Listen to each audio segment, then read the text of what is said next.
Bom dia, então, irmãos. Vamos iniciar a nossa escola bíblica dominical orando ao nosso Deus. Senhor Deus amado, te louvamos por mais este dia, Senhor, te agradecemos por podermos estar aqui para honrar o teu nome, engrandecê-lo, Senhor, para estudar mais de ti, estudar a tua palavra, Senhor. E para isso pedimos que nos ajude, nos ilumine com o teu Santo Espírito, Senhor, que possamos compreender cada um dos teus ensinos, Senhor, e que isso mude a nossa vida, possamos ser transformados pela tua palavra, Senhor, andar em novidade de vida, Senhor, como novas criaturas que somos, Senhor, pois estamos agora em Cristo Jesus, Senhor. E te oramos e pedimos isso em nome de Jesus Cristo. Amém. Muito bem, então o que a gente viu na aula passada? Para quem estava aqui? O selo do Espírito Santo. Então o que é o selo do Espírito Santo mesmo? É o batismo? Jogar água? É um sinal. Mas o selo é o próprio Espírito, o Espírito em si que agora habita em nós. E com isso a gente viu também o aspecto dele como penhor, essa visão escatológica onde ele pertence ao futuro, à eternidade, foi antecipado e entregue a nós, dado a nós como garantia e também como desfrute das coisas eternas, onde já podemos aproveitar aqui.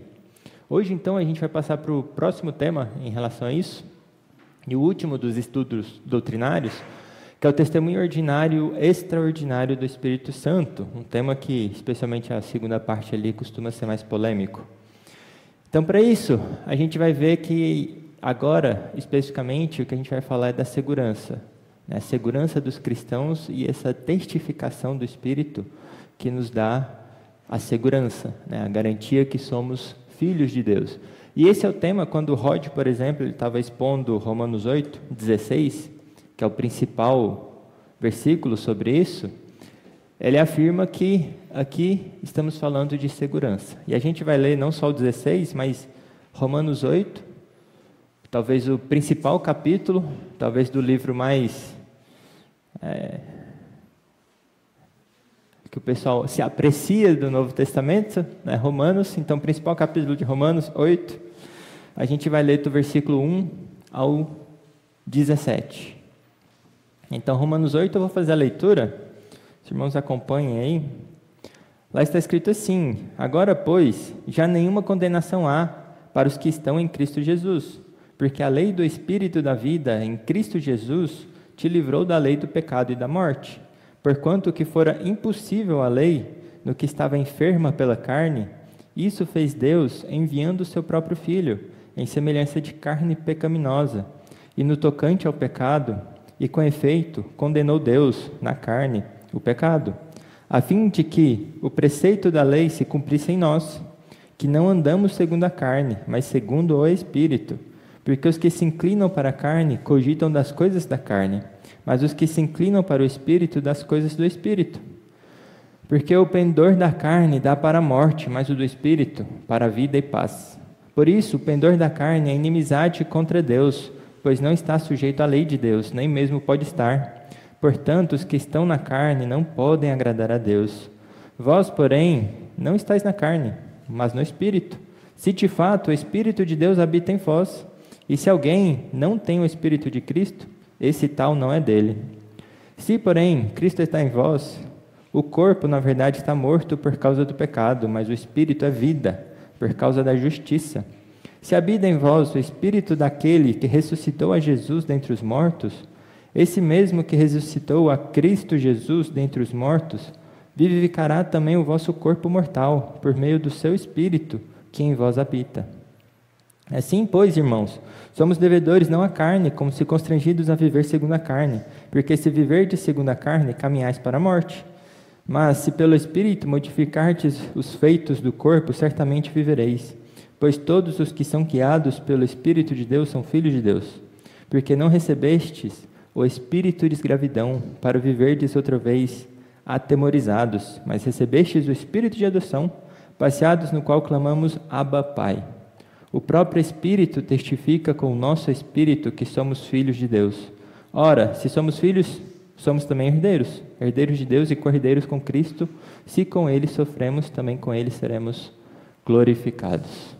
Então esse aqui é o texto que trata sobre a nossa segurança, né? Romanos 8, a gente chega até a parte final, onde fala: quem nos separará do amor de Cristo? Não há mais nada que possa nos condenar. Então a gente está seguro. Por quê? Romanos, ele começa falando isso, né? Já começa falando que não há nenhuma condenação, né, para aqueles que estão em quem? Em Cristo. Então, se a gente está em Cristo, possuímos todos os benefícios salvíficos. Alguém abra lá em 1 Coríntios 1:30, por favor. Então Paulo começa, na verdade, relatando os motivos, as causas que nós estamos seguros. Então, 1 Coríntios 1:30, quem achou pode ler, por favor.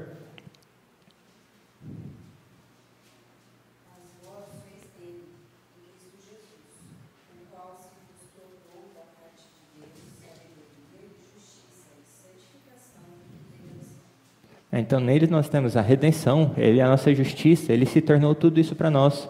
Então, aqueles que estão em Cristo têm tudo isso. Todos os benefícios do que Cristo conquistou, da sua justiça, foram aplicados a nós. E o nosso pecado é ele. Então, ele nos resgatou da maldição da lei, que é que está lá em Gálatas 3:13, que a condenação, a punição que nós merecíamos, nós fomos então resgatados, que é o que ele fala em Romanos 8:2 e 4. Ele também fala que o Evangelho nos deu vida, certo? Então o Evangelho nos dá vida. João 5 é Jesus falando: chegou a hora em que todos que ouvirem sairão dos túmulos, né? Receberão vida. Fala tanto da ressurreição final, como também de agora, da vida espiritual que nós recebemos quando nós recebemos e aplicamos o Evangelho em nossa vida. O Espírito Santo aplica em nossa vida. Ele também fala que agora, em vida, agora, não no futuro, nós somos cuidados ou guiados pelo Espírito Santo. Então nós andamos, Gálatas 5 também, a gente tem os feitos da carne, depois o fruto do Espírito. Ele fala que nós andamos no Espírito, somos guiados pelo Espírito Santo. O Espírito, então, como a gente viu, que habita em nós. Cristo falou que o Espírito ia ser enviado a nós e ele ia morar conosco, ia habitar em nós, estaria conosco sempre. Esse Espírito, então, nos resgata da sepultura e do poder da morte, que aí Filipenses 3, 10, 20, 21 também fala isso. A gente tem muito texto aqui, acho que eu vou pular vários, quem quiser depois, né, anote e veja lá, senão a gente não consegue terminar a aula. E, por fim, nós nos tornamos filhos, né? João 1 fala isso: a todos que receberam o quê? Poder de serem chamados filhos de Deus. Se somos filhos, somos o quê? Herdeiros de Deus e co-herdeiros com Cristo. Do quê? De todas as coisas, certo? Então há todos esses motivos para nossa segurança, onde Romanos começa a listar que nós estamos em Cristo, somos filhos, clamamos a Pai, portanto, nossa salvação está o quê? Segura. E a conclusão do capítulo é: quem nos condenará? Se é Cristo Jesus quem nos justifica. Não há acusador que possa nos condenar, porque o próprio Deus cumpriu a lei para nós. Uma vez então que a salvação é certa, Paulo começa aqui para esse tema da segurança, né, onde a gente chega em Romanos 8,16, que fala que o próprio Espírito testifica, né, com o nosso Espírito que somos filhos de Deus. Então, se somos filhos, não há condenação, somos herdeiros. Importante notar que nem todos os cristãos têm o quê? Essa segurança, certo? Todos, vocês conhecem cristãos que não são seguros da sua salvação? Provavelmente, talvez você já não foi seguro da sua salvação, mas a questão é, podemos ter certeza? Podemos.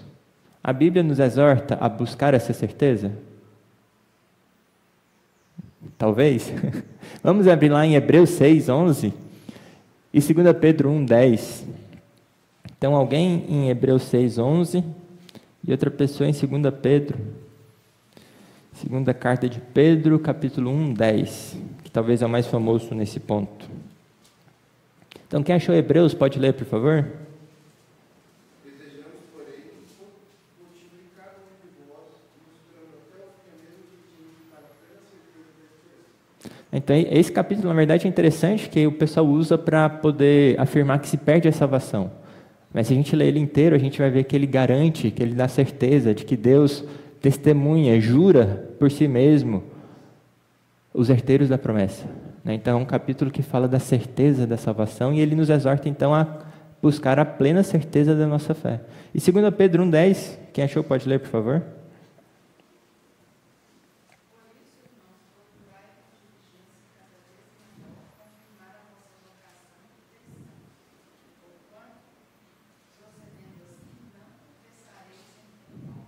Então, confirmar a sua vocação e a sua eleição, que é o quê? A sua fé, a sua salvação, a certeza que você é um eleito de Deus, é filho de Deus, e todos os benefícios que vêm com essa certeza. Então, somos exortados porque nos traz segurança, nos traz paz e nos ajuda na caminhada cristã, a termos essa vida de santificação também. Então, nós somos exortados a buscá-la, certo? Não somente podemos ter a certeza, mas devemos buscar ter essa certeza. Então, se você não está certo da sua salvação, é necessário buscar essa segurança. Então, falando sobre a segurança em si, né, a gente tem esse ponto que na fé salvífica, a gente tem uma segurança definida, né, determinada, que é fundamentada onde? Pelo testemunho do quê? De uma palavra que é inerrante, que é infalível, né, de uma promessa que nos foi dada pela boca de quem? De Deus. Né, usando pessoas, mas essa palavra veio de Deus. Então, Salmo 119 fala que essa palavra está firmada, está fundada, foi firmada no céu, uma palavra que não pode mudar, do Deus que não pode mentir. Então, Deus firmou sua palavra, o que ele afirma além disso? Ele afirma que aquele que crê vai acontecer o quê? Será salvo. Certo? Ezequiel 18, 21 fala, vamos abrir lá Ezequiel 18, 21, um texto do Antigo e um texto do Novo, né?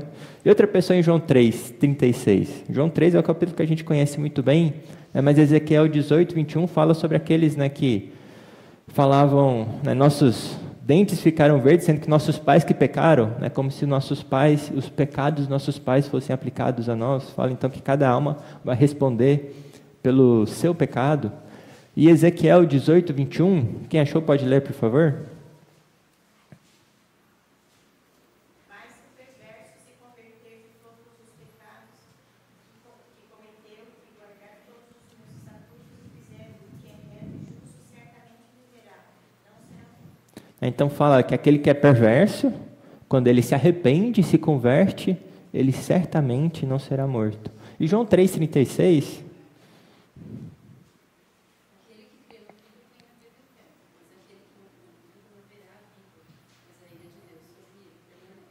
Então, aquele que crê no Filho tem o quê? A vida.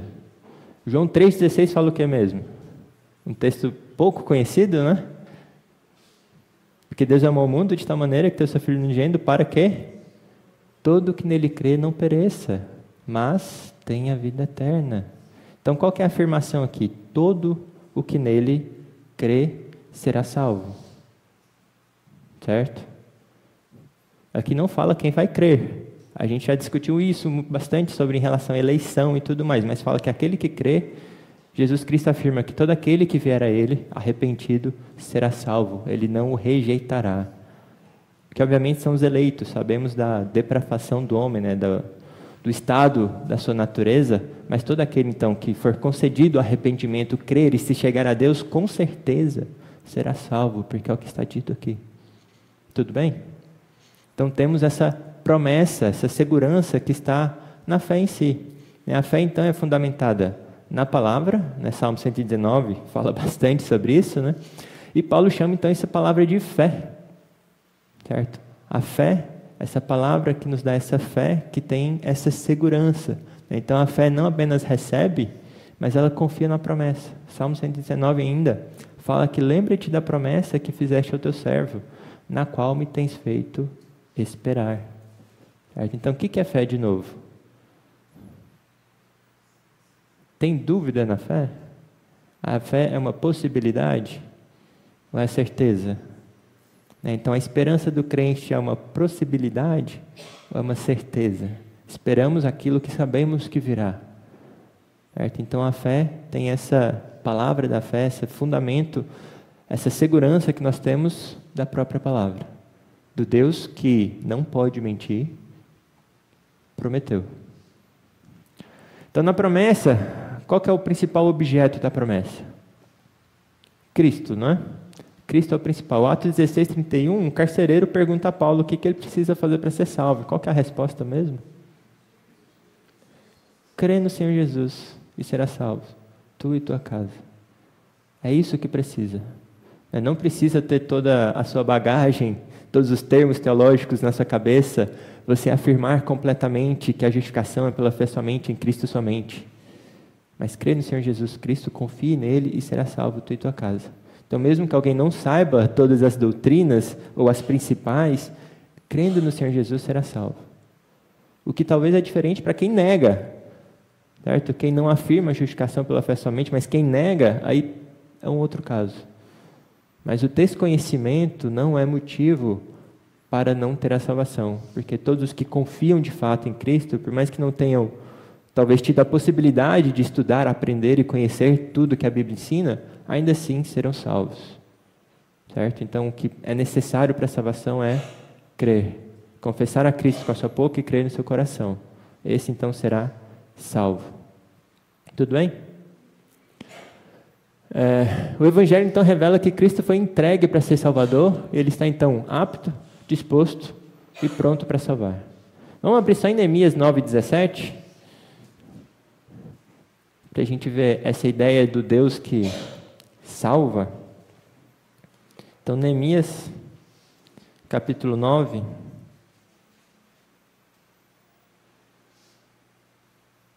Eu vou ler aqui. Recusaram ouvir-te e não se lembraram das tuas maravilhas que lhes fizestes. Endureceram a sua cerviz e na sua rebelião levantaram um chefe com o propósito de voltarem para a sua servidão no Egito. Porém tu, ó Deus, perdoador, clemente e misericordioso, tardio em irar-te e grande em bondade, tu não os desamparaste. Então a gente tem esse Deus que está não apenas apto à salvação, mas está disposto e deseja, pronto para salvar aqueles que são dele. De forma que ele fala que nenhum desses serão perdidos. Cristo afirma isso várias vezes, especialmente João 6, que nenhum dos que o Pai deu se perderão. Tudo bem? Então, de novo, contribui para a nossa segurança da fé. A segurança, então, surge dessa oferta gratuita do Evangelho. A salvação é para quem quer que o receba, que a gente já discutiu um pouco. Então, essa questão da oferta gratuita do Evangelho. Nós ofertamos o Evangelho e falamos que todo aquele que o receber será salvo. É João 3, 14 a 16. Então, isso normalmente é chamado dessa oferta gratuita. Certo? Então, é de graça a salvação para aquele que crer.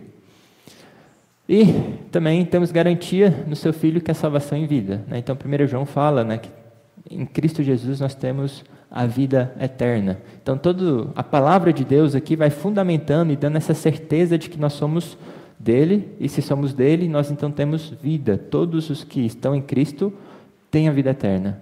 Nenhum deles serão rejeitados. Jesus Cristo fala que no final ele ressuscitará cada um deles. Aí o mesmo Espírito que a gente lê em Romanos 8, que ressuscitou a Cristo, também nos dará vida. Certo? Daí fácil, né? Então, o que exercita em relação a Cristo é a fé. Certo? Não há dúvida. Aí Thomas Boston fala que a fé é uma persuasão de apropriação. Somos persuadidos, então apropriamos da salvação. Nos apegamos a Cristo e aplicamos então os méritos que Cristo conquistou em nossa vida. Certo? Apropriamos da salvação. Essa regeneração, então, ela se realiza pelo poder do Espírito Santo, que cria nos corações dos escolhidos de Deus uma fé firme na promessa de Deus, a nós revelada pela sua palavra. Por essa fé, então, apreendemos Jesus Cristo com os seus dons gratuitos e com as bênçãos nele prometidas, que está lá na nossa Confissão de Fé, na Confissão de Fé escocesa, escrita por John Knox e mais alguns outros. Depois ela foi substituída pela Confissão de Fé de Westminster. Então, o que ele fala aqui, por essa fé nós apreendemos Jesus Cristo. E o que significa apreender? Quando a gente fala de uma ideia, de captar, de entender. Mas quando a gente fala de algumas outras coisas, se você anda com seu carro sem pagar os devidos tributos, a polícia pode o quê? Apreender. Certo? Tomar para si. Da mesma forma, quando nós somos persuadidos pelo Espírito Santo, entendemos a salvação, o Evangelho, nós apreendemos Jesus Cristo e com isso todos os seus benefícios. Aplicamos a nós, pelo Espírito Santo, todos os benefícios de Cristo. Todos. Que inclui o quê? Filho e herdar, ser co-herdeiros com Cristo. Tudo bem? E a dúvida? A dúvida não acontece com tanta gente? Quem nunca duvidou da sua fé? Talvez, né? Mas a pergunta é, está na natureza da fé, uma vez que é inerente ao cristão, duvidar? Faz parte da fé a dúvida? E aqui o James Fisher, explicando o breve catecismo, ele fala o seguinte em relação à dúvida.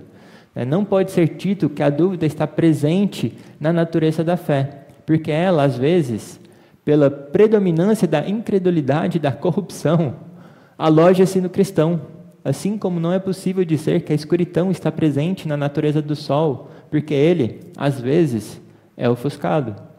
Porquanto fé e dúvida são opostos pela própria natureza de cada uma. Mateus 21, 21, se diverte e não duvidares. Jesus falando sobre a figueira lá. Figueira que ele secou, né? Ele fala, se diverte e não duvidares, fará as mesmas coisas. Então, a natureza da fé é a certeza, é a esperança, não é a dúvida. A dúvida vem porque nós ainda estamos nessa condição de incredulidade. Certo? Então, é oposto à fé. Por isso que, então, a Escritura nos exorta a quê? Confirmar a nossa vocação, a nossa eleição. Que isso é a natureza da fé. Tudo bem?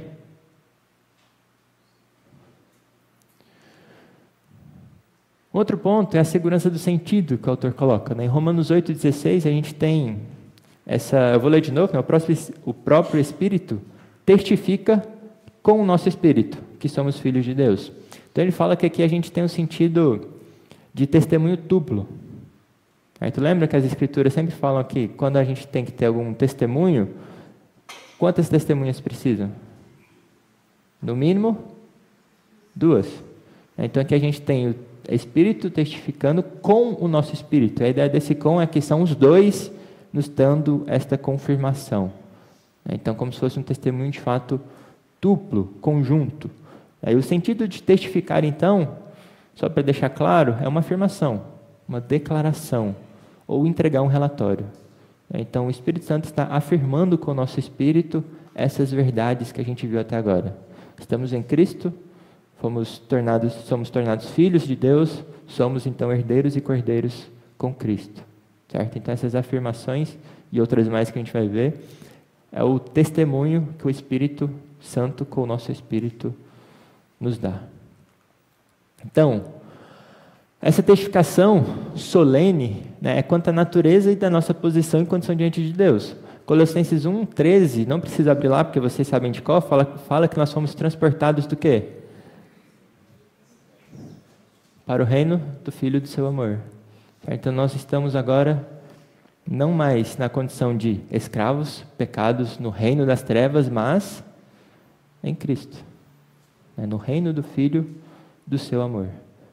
É requerido também que essas afirmações sejam confiáveis e fidedignas. Aí a gente volta para a lei, não precisa abrir lá também, que a gente tem muita coisa para falar, mas lá fala sobre essas necessidades, né? Fala também que as afirmações para estabelecer qual que é a realidade, né? Evitar o engano. Abram lá 2 Coríntios 13, 5. Então, testemunha-se para evitar o engano e que você saiba exatamente qual que é a realidade. Então, quem achou 2 Coríntios 13, verso 5, pode ler, por favor?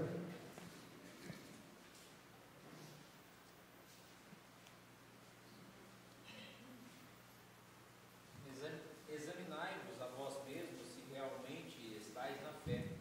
Provai-vos a vós mesmos. Ou não reconheceis que Jesus Cristo está em vós, se não é que já estáis reprovados? Então, aqui fala que a gente precisa examinar para saber qual que é a realidade, se realmente estamos na fé, em Cristo, se não estamos o quê? No engano. É possível se enganar e achar que está salvo?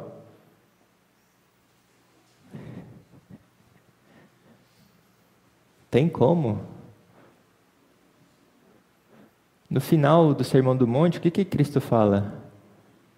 Muitos chegarão naquele dia e falaram o quê?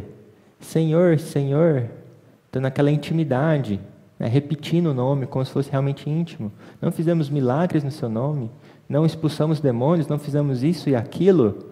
Qual que é a resposta de Jesus? Apartai-vos de mim, vós que praticais a iniquidade. Então tem essa falsa segurança da fé.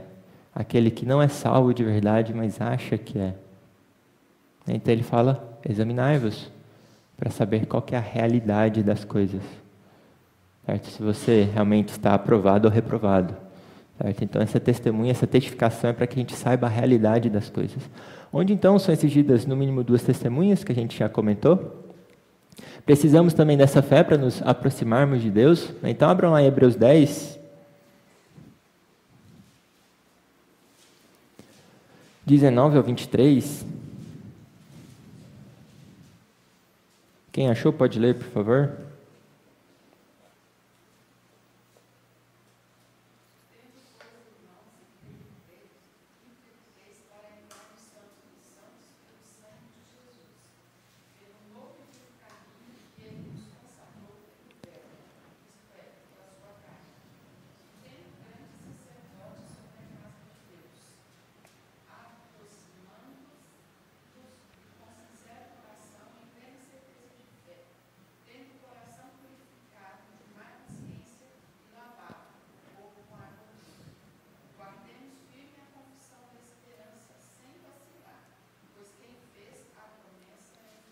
Então a gente se aproxima de Deus como? Com sinceridade, com plena certeza da fé, né? Tendo firme a confissão da esperança sem vacilar, porque quem fez a promessa é fiel. E também com a santidade, né? Sem a qual ninguém verá Deus, né? Purificado da má consciência. Mas aqui a gente está falando da segurança, né? Da qual é necessária a plena certeza da fé para então nos aproximarmos de Deus. Tudo bem? E os que têm certeza, mas não são salvos? Pode ser. O joio pode ter uma falsa certeza, né? Uma falsa segurança, está aqui congregando e tudo, mas chegará no dia final e receberá aquela frase de Cristo, né? Apartai-vos de mim. Então eles podem estar aqui sem segurança também e podem ter uma falsa segurança. Que a gente tem 4 possibilidades, né? Aqueles que são salvos e estão certos disso, aqueles que são salvos e estão duvidando, aqueles que estão certos, mas não são salvos, e um caso menos comum é aqueles que não são salvos e sabem, têm a certeza que não são. Certo? Então tem essas 4 possibilidades, e o joio certamente se encaixa só nas 2 últimas, né? Que não são salvos. Tudo bem? E também, por fim, a gente elimina medos e dúvidas perturbadoras, né? Salmo 23, 4, né? Não temerei, né? E João 6, 69, né? Sabemos que tu és o Cristo, né? Para onde nós iremos? É Pedro falando, né? Para onde nós iremos? Só tu tens as palavras de vida. Nós sabemos e conhecemos que tu és o Cristo, o Filho de Deus. Nós temos então já essa certeza de que Jesus Cristo é o Salvador, é o Messias. Ele tem poder para nos redimir. Tudo bem? Muito bem, então confirmação está relacionada a não poucas verdades, certo? E a gente não vai ler todos esses textos, e muitos de vocês até conhecem, são verdades também que já falamos várias vezes, né? Então a gente tem a certeza da justificação, né? Somos tornados justos pela justiça de Cristo, somos declarados justos pela justiça de Cristo, somos então adotados, estamos nessa santificação e seremos santos no dia final. Temos a certeza que Deus nos ama, certo? Quem nos separará do amor de Deus? Temos a certeza também que o Espírito Santo está habitando em nós, não está longe, distante, mas em toda a nossa vida, em toda a nossa caminhada, o Espírito está conosco, nos sustentando, nos auxiliando, nos confortando e consolando. E temos a esperança de que, quando chegar a eternidade, nós temos um lugar no reino de Deus. Certo? Estamos dentro, né, do lado certo da porta, né? Não do lado de fora. Como que é a musiquinha lá das crianças, né? A porta é uma só, mas 2 lados há, dentro e fora. Aí você onde está? Né? Então a gente já pergunta para as crianças, confirme a sua salvação. Né? De qual lado da porta você está? Muito bem, então a gente começa a falar a questão do Espírito em si. E o primeiro aqui é nosso Espírito. Né? Antes da gente entrar no Espírito Santo, a gente tem o nosso Espírito também como testemunha. O que é esse nosso Espírito? Ele se refere ao quê? A nossa alma, quando regenerada e renovada. Então o Espírito do homem é a lâmpada do Senhor, a qual esquadrinha todo e o mais íntimo do corpo. Ou então, 1 João, amado, se o coração, a nossa alma, não nos acusar, temos então confiança diante de Deus. Então esse Espírito está falando sobre essa alma, sobre essa forma que a gente pode esquadrinhar até o nosso íntimo. Aqui tem o Isaac Watts, que ele fala: Deus concedeu a cada espírito o poder de refletir a respeito do nosso próprio coração e nossa vida, de modo a nos tornarmos testemunhas e juízes a favor ou contra nós mesmos. E, por esse poder, formamos uma opinião crítica com relação às nossas ações particulares, ao temperamento de nosso espírito e à nossa condição perante Deus. No entanto, quando comparamos a estrutura habitual e o temperamento do nosso espírito, bem como as transações e conduta da nossa vida, com a descrição clara e com as características dos filhos de Deus que nos são apresentadas na sua palavra, julgamos, portanto, nossa própria condição, seja ela condição de pecado ou de graça. Então, pelo nosso espírito, nós podemos julgar, formar uma opinião crítica a respeito do nosso estado. Então, a gente tem essas passagens que nos exortam a examinarmos a nós mesmos. 2 Coríntios 13, 5, que a gente já leu, e 1 Coríntios 11, 28, que é na parte da ceia, né, que fala para a gente examinar também. Então, a Bíblia também nos exorta a colocar nosso espírito em ação, a refletirmos sobre a nossa condição, a olharmos e compararmos, como o Isaac falou, sobre o nosso estado e com o que é apresentado nas Escrituras sobre aquele que anda no Espírito, para vermos se a nossa condição é de pecado ou de graça. Então, nós precisamos examinar para descobrir qual que é o nosso estado. Tudo bem? O que é um dever do cristão, examinar-se. E o que a gente tem que procurar? O que a gente tem que achar, de fato, em nossa vida? Primeiro, o que a gente tem que notar? Você era um pecador, andava segundo o curso desse mundo. Quando você se arrepende, é convertido, recebe o Espírito Santo regenerado, obviamente tem que ter uma transformação. O que você era antes, morreu, deixou de ser, ou está apagando pelo menos. E essa nova criatura está surgindo, que é o que fala 2 Coríntios 5,17. Né? E se alguém está em Cristo, é nova criatura. As coisas antigas já se passaram, eis que se fizeram novas. Certo? Então quem está em Cristo é nova criatura. Não tem mais semelhança com aquela antiga, não anda mais nos pecados do que você andava anteriormente, mas em novidade de vida, se revestiu de Cristo. Certo? Que é mais óbvio, né? A gente também tem que ter uma consciência, não devemos ter, na verdade, uma consciência de que somos justos, mas principalmente que nós odiamos o quê? O que Deus odeia, o pecado. Deus odeia o pecado. Nós também odiamos tudo o que é contrário à natureza de Deus. Então nós devemos ter essa consciência de que somos pecadores, não somos justos, mas odiamos esse pecado. E queremos profundamente abandonar todo esse pecado.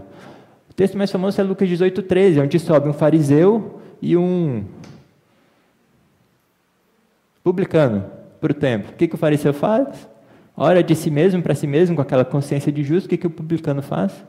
Bate no seu peito e fala: tenha misericórdia de mim, que sou pecador. Então ele tem uma plena noção do seu pecado. Esses dias eu revi uma frase de John MacArthur que ele fala para as pessoas, né? A gente vai realmente conseguir pecar menos conforme a gente caminha, vai ficando mais velho, experiente na fé? Ele fala: sim, certamente a gente vai pecar menos, porém a gente vai sentir cada vez pior, porque a cada pecado que a gente comete, a gente tem uma ideia melhor de quão atroz ele é, de quão terrível ele é, de quão odioso ele é. Então essa consciência do ódio pelo pecado, de quão terrível é o pecado, tem que crescer em nós. Não uma consciência de que somos justos, porque a justiça a gente sabe que vem de fora, não é a nossa que nos salva, mas que nós odiamos aquilo que Deus odeia.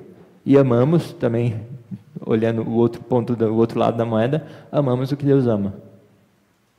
Certo? Pecado gera tristeza. Tem que gerar. Tudo bem? Não há mais também autossuficiência, mas confiamos, né, nossa dependência é completamente em Cristo. Né? Romanos 3, 24 e 25, a gente sabe que toda a salvação, toda a nossa justificação, a nossa justiça vem de Deus. Então, vou ler aqui, lá está falando assim, sendo justificados gratuitamente por sua graça, mediante a redenção que há em Cristo Jesus, a quem Deus propôs no sangue de Cristo como propiciação mediante a fé para manifestar a sua justiça por ter Deus na sua tolerância deixado impunes os pecados anteriormente cometidos. Então tudo aqui é a justiça de Deus, é a redenção em Cristo, a nossa dependência é em Cristo e não em nós. Certo? Essa consciência de que dependemos completamente de Deus também cresce em nossa cabeça. Tudo bem? Então, de aversão a Deus, passamos a amá-lo. Desejamos agradá-lo, desejamos obedecer a sua palavra e realizar o seu serviço com dedicação. Então, se você sente esse desejo de amar a Deus, de obedecer a Deus, de não somente ouvir, mas cumprir tudo o que Deus diz, você está se tornando uma nova criatura. Certo? É o seu espírito testificando que você é uma nova criatura, porque agora você ama as coisas de Deus. Não é um peso cumprir a palavra de Deus, não é uma coisa difícil ouvir, ler, meditar, andar no Espírito, porque você ama. Tudo bem?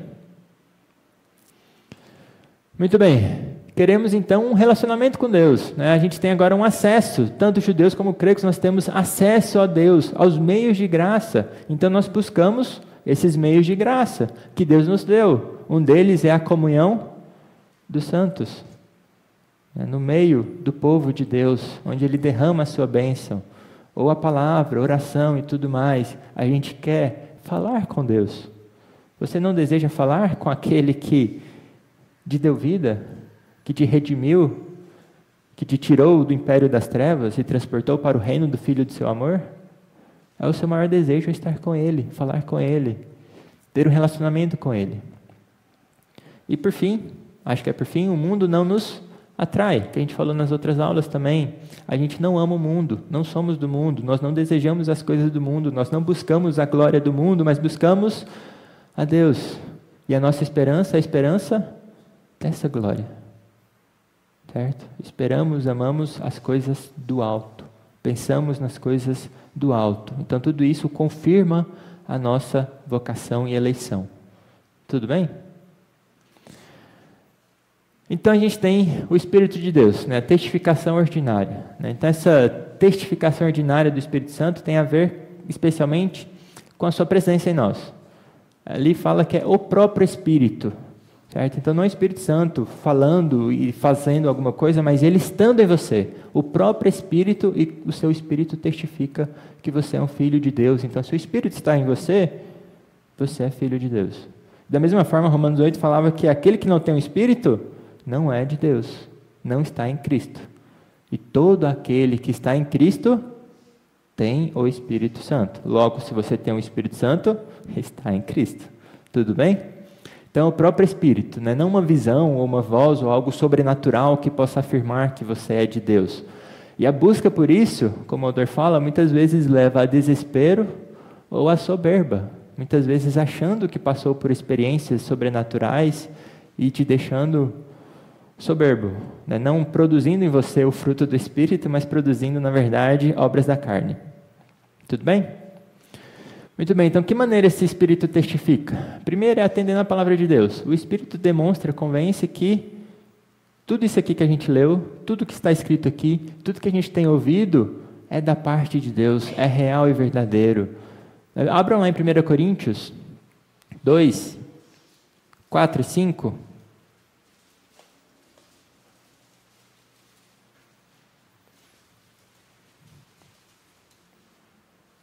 Quem achou pode ler, por favor?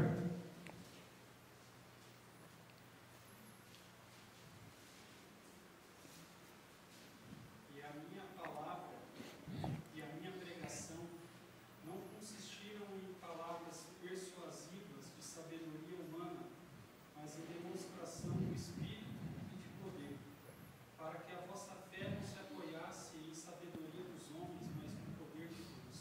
Aqui tem muita visão sobre a respeito do que é essa demonstração do Espírito. Alguns falam de milagres, mas uma forma também mais comum e talvez mais correta de pensar é que isso aqui é o Espírito agindo pela palavra. Não Paulo persuadindo com a sua sabedoria humana, mas o Espírito de Deus usando a palavra, te convencendo que essas coisas são de fato da boca de Deus. Então a palavra de Deus sendo usada pelo Espírito Santo, aplicada em sua vida, sendo então transformando e reconhecendo, você reconhecendo que isso aqui é poder de Deus. Que o Evangelho é poder para a salvação. Tudo bem? Então essa é a demonstração do Espírito, essa testificação ordinária, usando então a palavra. Certo? Independente da sabedoria humana e da persuasão humana. O Espírito então revela Cristo de maneira especial. A gente viu isso também na aula passada, que o Espírito Santo foi enviado para glorificar a Cristo. O Espírito Santo ele tem aquela ideia de que ele revela, ele traz à luz as coisas de Deus, ele aponta para Cristo. Então ele é uma luz que ilumina o caminho, o Cristo, o Deus vivo. Nosso coração então também ele é tocado, nossos sentimentos são incitados. Esse texto aqui é uma parte bem interessante, não precisa abrir lá que a gente está com pouco tempo, mas é os discípulos voltando para Emaús. Certo? O que acontece nesse caminho para Emaús? Cristo aparece a eles. Porém, eles não reconhecem que Ele é o Cristo. O que Jesus faz com eles? O que Ele fala para eles? Como é que Ele demonstra as verdades de Deus? Ele começa a pegar a palavra de Deus, lá do princípio, e começa a expor o Cristo em todo o Antigo Testamento. Ele não faz milagres e coisas maravilhosas, mas usa a palavra. Depois, quando o Cristo se afasta dele, o que eles falam? Nosso coração o quê? Não ardia quando a gente ouvia isso? A palavra de Deus fazia com que o coração deles ardesse pelas verdades divinas, pelo Cristo que foi revelado.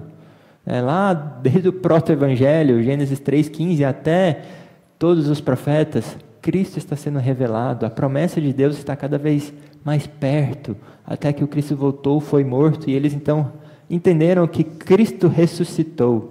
O desânimo deles acabou, porque isso era o que estava prometido e aconteceu.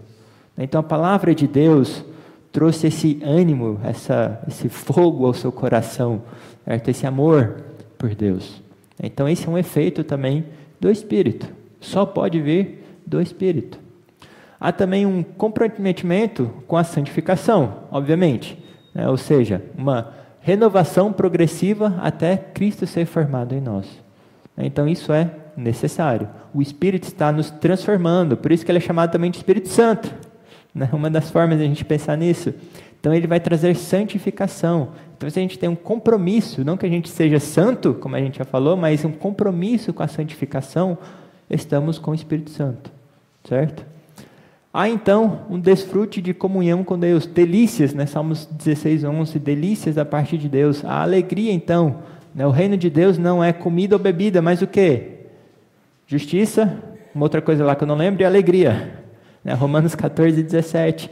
Então é alegria, certo? Um desfrute. A gente viu isso também na aula passada, sobre esse Espírito Santo sendo nosso penhor, essa antecipação na qual nós desfrutamos das coisas de Deus e temos então alegria. De novo, não tristeza em fazer as coisas de Deus, mas alegria pelas coisas de Deus. E, por fim, o importante testemunho é nosso desejo pelo céu, por estarmos no céu. Como nosso penhor, o antecusto da eternidade, o Espírito faz com que a gente deseje as coisas do céu, a plenitude da eternidade. É por isso que a gente tem Paulo falando em 2 Coríntios 5, e por isso, neste tabernáculo, gememos, aspirando por sermos revestidos da nossa habitação celestial. Nós desejamos isso. Ou Filipenses 1,13, também que é bem conhecido, tendo o desejo de partir e estar com Cristo, que é o quê? Incomparavelmente melhor. Não tem nem como fazer comparação do que o agora com o que será depois. É incomparavelmente melhor. Nós desejamos isso. Porque o Espírito está em nós, nós já temos esse antegosto que nos faz desejar a coisa completa. Certo?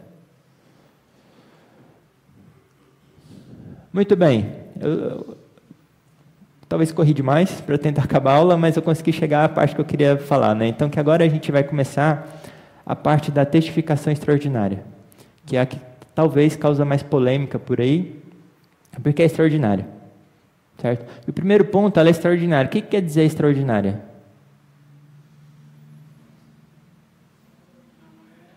Não é ordinária, não é comum. E também que pode não acontecer com todo mundo. Então, ordinária quer dizer que acontece com quem? Todos.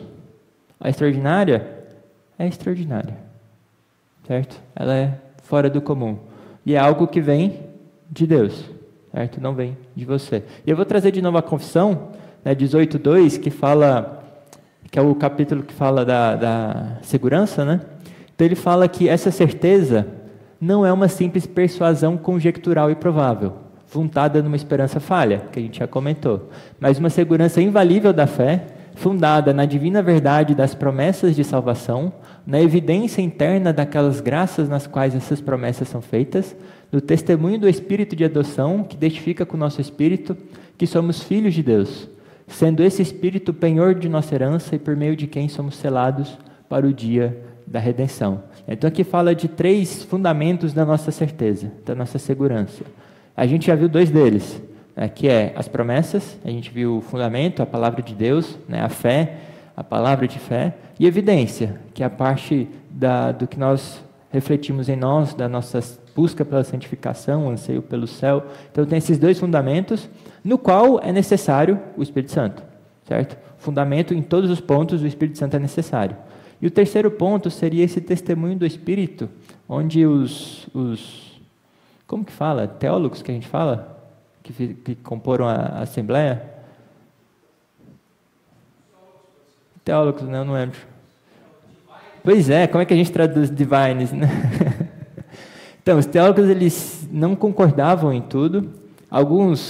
Poucos também não queriam afirmar essa parte do testemunho extraordinário e colocavam essa frase como uma só, a evidência e o testemunho do Espírito Santo como o testemunho na evidência, né? Alguns concordavam que esse testemunho do Espírito Santo de fato é extraordinário, e um deles achavam que esse até era superior do que os outros 3 fundamentos, que foi o Thomas Cudwin.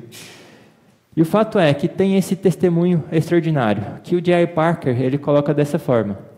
Este é um sentido direto e imediato do amor paternal de Deus, dado como uma espécie de comunicação imediata, como se Deus estivesse dizendo, eu te amo diretamente, imediatamente, à alma por meio da palavra. Então é como se fosse algo imediato, quer dizer que não é por meios, não é refletido de alguma forma, mas Deus diretamente falando a você.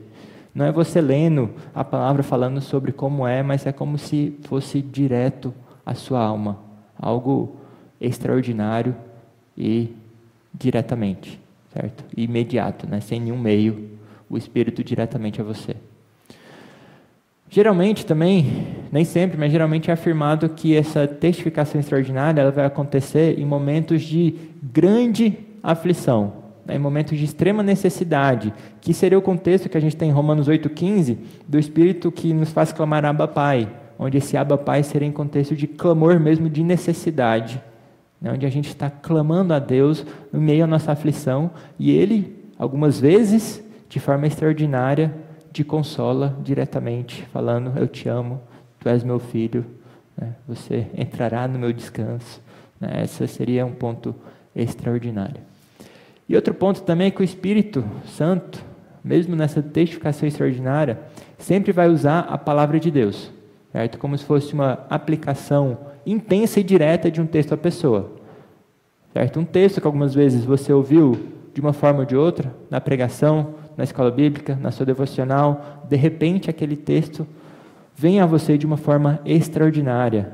Exatamente, como a gente fala, é exatamente o que eu estava precisando. O Espírito Santo aplicando de uma forma intensa e especial aquele texto a você. Onde você não distorce o texto e o sentido do texto, mas realmente é o que a palavra quer dizer sendo aplicada a você. Também, nunca sobrepõe as outras 2 bases, os outros 2 fundamentos. Então, tirando um dos teólogos lá, todos os outros afirmavam que se há, ou quando há a testificação extraordinária do Espírito Santo, ela nunca será superior à ordinária, às evidências que você busca examinando a si mesmo, andando em novidade de vida, e as promessas de Deus, a palavra de Deus que está firmada no céu, que Ele não mentirá, e não mente, certo? Então, essa testificação extraordinária acontece, mas ela não será superior. Ela vai te trazer um consolo, um conforto, né, sobrenatural, de fato, quando isso acontece. Seria uma delícia para você experimentar isso, mas ela não deve ser superior às confirmações que a gente tem na palavra de Deus e na sua vida, do Espírito Santo habitando em você. Tudo bem? E toda experiência, que é um ponto principal, ela precisa ser testada, ela tem que ser avaliada à luz de quê? Da palavra de Deus. A verdade de tudo tem que ser confirmada contra a palavra de Deus, né? E também o que ela vai produzir é o quê? Se essa experiência que você teve produz em você soberba, arrogância ou qualquer coisa nesse sentido, ela não veio do Espírito Santo, porque o fruto do Espírito é o quê? Amor, alegria, paz, longanimidade, benignidade, bondade, fidelidade, mansidão, domínio próprio, todas essas coisas. Se não produzir em você o fruto, talvez é uma experiência falsa. Eu quero só ler aqui o que o James Boyce fala, quando ele estava lendo esse texto, para a gente encerrar, que ele fala sobre isso. Ele fala o seguinte: estou convencido de que Romanos 8,16 ensina que existe algo como um testemunho direto do Espírito Santo aos crentes, de que eles são filhos ou filhas de Deus, mesmo à parte das outras provas que mencionei, provas sendo as evidências interiores. Em outras palavras, é possível ter uma experiência genuína do Espírito Santo no coração. Ele fala: experimentar o Espírito? Eu conheço as objeções. Sei que nenhuma experiência espiritual é necessariamente válida em si mesma. Qualquer experiência desse tipo pode ser falsificada, e as falsificações do diabo podem ser realmente muito boas. Mas o fato de uma experiência espiritual poder ser falsificada não invalida todas elas. Também sei que aqueles que buscam experiências do Espírito Santo frequentemente exageram e caem em ideias e práticas antibíblicas. Toda experiência desse tipo deve ser testada pelas Escrituras, mas apesar de todas essas objeções, que são importantes, eu ainda digo que pode haver uma experiência direta do Espírito, que seja um testemunho válido do fato de que alguém é verdadeiramente filho de Deus. Você nunca teve uma experiência assim? Uma sensação avassaladora da presença de Deus? Você não se deu conta, em algum momento, talvez em muitos momentos de sua vida, de que Deus veio até você de uma maneira especial e que não há dúvida alguma de que o que você está vivenciando vem de Deus? Você pode ter se emocionado até as lágrimas, pode ter sentido profundamente algum outro sinal da presença de Deus, pelo qual certamente foi movido a um amor maior e mais maravilhoso por Ele. Então qual que é o final? Essa experiência certamente te moveu a quê? A um amor maior e mais maravilhoso por Ele. Tudo bem? Então, de novo, cuidado, né? O ponto que sempre falam sobre esse testemunho extraordinário é cuidado com a busca por Ele, cuidado com o misticismo, mas também não negue esse ponto, que pode ser algo maravilhoso experimentar essas coisas, que deve ser testado e produzir em você um amor maior e mais maravilhoso por Deus. Tudo bem?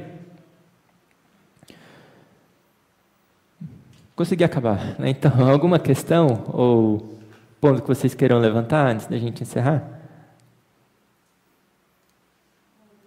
Sim. Uma aplicação prática, por exemplo, dessa testificação extraordinária, poderia ser, por exemplo, assim, um caso que eu vi de uma pessoa que ela estudava muito Bíblia e ela tinha desenvolvido medo da morte. Já pode pensar disso. E ela lia e estudava com medo. Até que um texto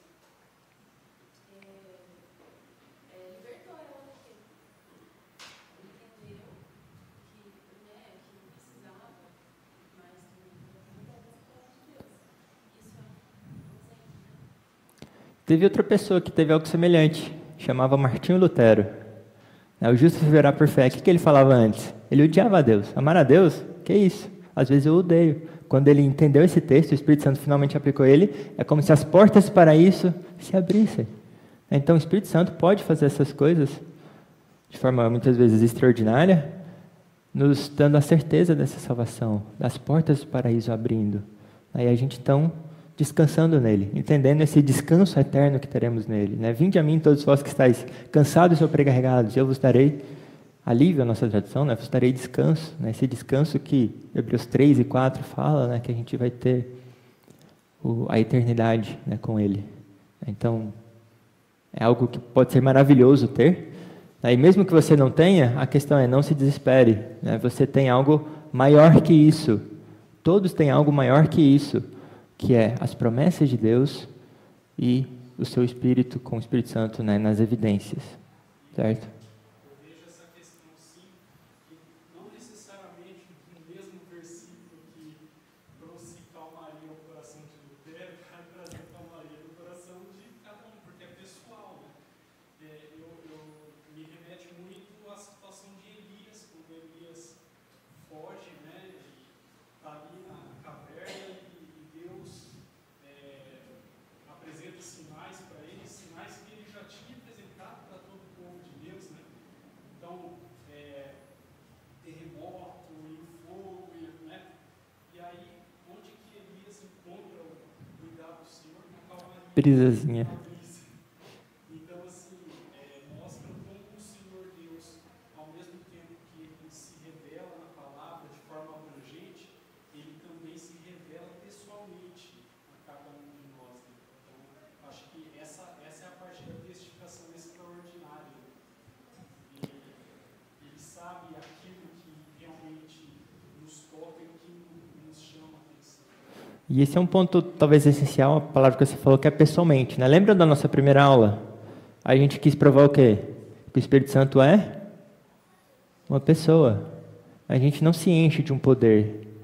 A gente fica debaixo de uma pessoa, sendo guiado por uma pessoa que é o Espírito Santo. Certo? Então, isso ajuda a tirar muito misticismo quando a gente entende a pessoalidade desse relacionamento. Mais alguma questão? Interessante pensar dessa forma em aplicações práticas em um mundo que vivemos que a ação extraordinária ela é tão confusa em algumas igrejas, né? Se você não vive essas grandes experiências, você mesmo disse, você acaba nem sendo um verdadeiro crente, né? Porque você não tem esse poder. E a maior testificação ordinária que a pessoa precisa ter sempre em mente, que ela era escrava do pecado e agora escravo do Senhor. Não há testificação maior do que essa. Né? Lembrar dessas coisas. O Senhor resgatou do império das trevas através da ação do Espírito. Seja lá no Novo Testamento, mas sempre a ação do Espírito Santo de Deus, regenerando, traindo, atraindo para si. Buscando esse miserável pecador, né? Trazendo ele do império das trevas. Eu não vejo uma testificação maior do que essa. Aquele que mentia não minta mais, aquele que roubava não rouba mais. Não existe algo maior do que isso. Efésios 4, né? Enchei-vos do Espírito, fala todas essas questões. Muito bem, então vamos encerrar? Presbítero Eduardo, pode orar então para a gente, por favor, para encerrar?